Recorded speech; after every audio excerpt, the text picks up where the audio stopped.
sa inyo? Nag-develop ba yun? Unang-una, sagutin ko po. Kira, sagutin ko muna. Okay.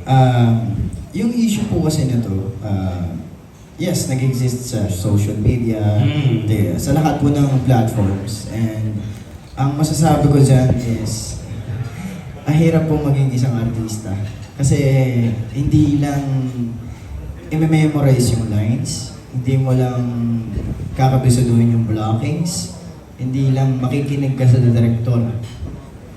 Hindi ka naman puppet dito eh. Kumbaga, isang instrumento para kulayan mo yung canvas na binigay sa'yo ng director o ng writer. Bigyan mo ng buhay, ng pakiramdam yung character o yung script na nilatag sa'yo.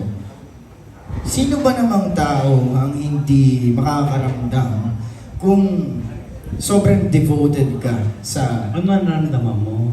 Yes, na-confuse ako Okay. sa reality. Okay. Kung totoo ba lahat ng nararamdaman ko or it's Ano just yun? because of my character. I don't know. Pero, isa lang yung gusto kong linisin dito sa issue na to. Alam din naman ni Kira na hindi po naging kami. Okay? Para po linawin yung Please issue. malinaw, diba? Wala pong ligawan na nangyari. Yun lang po yung lilinawin namin dito para hindi na po siguro mag-isip kayo kung Yes, ano man. oo. Yes, yung naramdaman ko ng totoo, nag-exist siya sa akin. Inamin ko yun. Kahit na sa sinong magreklamo dito, inamin ko na totoo yung naramdaman ko during ginagawa namin yung channel.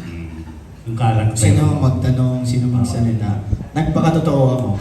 Yes. Dahil sa character mo. Yes. Oo. Binigyan mo ng buhay, binigyan mo ng pakiramdam.